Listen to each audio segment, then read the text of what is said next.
Yo, what's up, sleepers? It's your boy, Ed, and are you ready to board a new Ava unit? Because only you can save the world. So, let's get started. Now, before this video begins, I would just like to have all the new people subscribe if you're not already subscribed. And for the rest of you, just leave a like button if you enjoyed the video. Comment down below on what you'd like me to review next. I'd be more than happy to check that out for you guys. So, I'm pretty glad that I managed to pick up the whole set of this. I mean, it made me broke in the process, but Evangelion is one of the best animes to date. It's very much a cultural classic, and I'm so glad that I was able to have this completed as my first set. So the original set contains Rei, Asuka, Shinji, and Ava Unit 1. So that's 4 figures. But I also managed to pick up the 2 exclusives that came out along with the set. Project Nerve is very proud of their Funkos. There is so much content to cover, so I'll do my best not to ramble on. So as always, Funko always puts so much detail into their characters. Especially like the body designs on this one. This one is Shinji. He's a quiet, even depressed kid who is practically forced by his father to operate one of these mechas to save the world. Each of the children are wearing suits, and one of the things I love about it is the coloring. Neon Genesis has huge nostalgia vibes. From the way it's drawn to the coloring patterns, this anime uses a lot of bright, flashy colors, and it actually works amazingly well for their art style. This one is Asuka. She's a more stubborn and bold Ava pilot, to the point where she sometimes underestimates her foes, as well as the people around her. Look at how much detail they put into the suits. They're even wearing their headpieces. I'm just in love with these figures, and I'm so glad Funko did this set. They really understand popular culture. This one is Rei, and she's also very quiet like Shinji. However, her past and her life in general is a lot more elusive than all the others. They reveal more on that as you progress through the story. So Ava Unit 1 is a 6-inch figure, and it looks incredible. The giant head that Funko designed actually makes the unit look a lot more adorable. I especially love the purple on the Ava. I wouldn't think it works so well with the green, and yet it looks so good together. So this is the Ava unit that Shinji operates.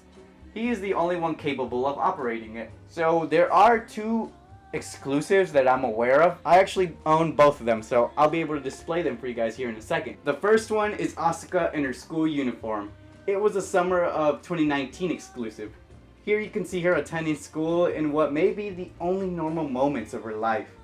She is definitely my favorite character because she brings so much energy and passion to the show. Plus, come on, this Funko is absolutely adorable. So I highly recommend picking this one, and actually all of them up. Lastly, we have Bloody Unit Ava 1 exclusive. This one is an amazing redesign of the Unit 1 Funko. It is taken from the scene where Shinji's Ava unit kills an alien race called an angel, and it begins devouring the fallen body. It's a very gruesome scene, and even thought-provoking scene because it raised so many questions.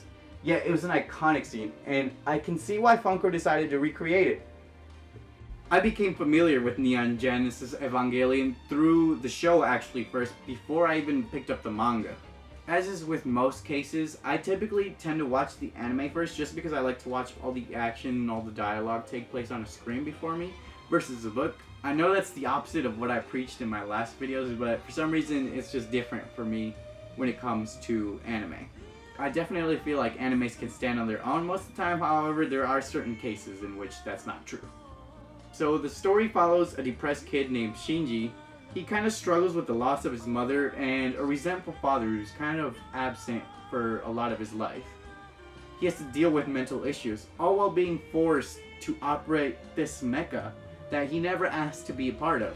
So he's often tossed into the center of action, not really knowing what to do because he's never really trained for it up to this point. And he has the weight of saving his whole nation on his shoulders. He joins forces with Asuka and Rei, and in doing so, they all cope with their own struggles. Each of them have painful backgrounds and try their best to not let that affect their battle. However, this often happens with Shinji, and he doesn't always fully deliver. There are so many psychological moments in this anime that it can be overwhelming for a casual viewer, so I do advise discretion if you have mental health concerns and you don't feel comfortable watching this show. So back to Shinji, there were moments where I felt very frustrated as a casual viewer, just watching him not want to operate the mecha and letting his friends and family die around him. And to me, that was a really pivotal point in the anime, because I was yelling, like, come on, you gotta do it. But at the same time, I understand his struggles, and I feel like the anime portrayed that emotion very well, of desperation. It's not an easy show to watch, and it was actually never meant to be. However, this anime laid the foundations for psychological anime, and it piqued interest into mecha animes as well for many viewers. So it was a pivotal moment in animation history, to say the least. However, the deeper you delve into this anime, the more questions get raised, which I guess would be true on most shows, except they never really get answered in the anime.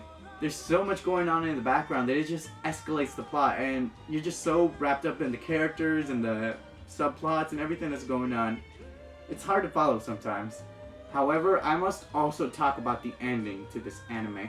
So the actual anime series, they ran out of a budget, so the last few episodes are very poorly animated, I guess I'll say, or more creatively, because they had to stay confined within their budget. But it also didn't wrap up the story for me fully. I even watched the other two movies that are on Netflix that came out after the series was premiered, and I was still pretty confused on what the heck was going on. So if anyone understands the ending to this anime, feel free to comment down below with a spoiler warning, so that way I can read it and actually know what the heck is going on. So the last praise I will give it before I continue rambling on is how much I love the soundtrack. There's so many good songs, like the opening and even the closing song are so great. The filler music in the episodes is also really nicely composed, and it's something that you can just listen to even not having to watch the anime. I suggest watching the opening soundtrack on Netflix if you're still on the fence about wanting to watch this anime. Or even pick up a copy of the manga. I'll post the links down in the description below for all the products as well as the manga. So if you guys enjoyed this video, make sure to like, comment, and subscribe, and let me know what you guys would like me to review next. And as always, stay woke, sleepers. Peace!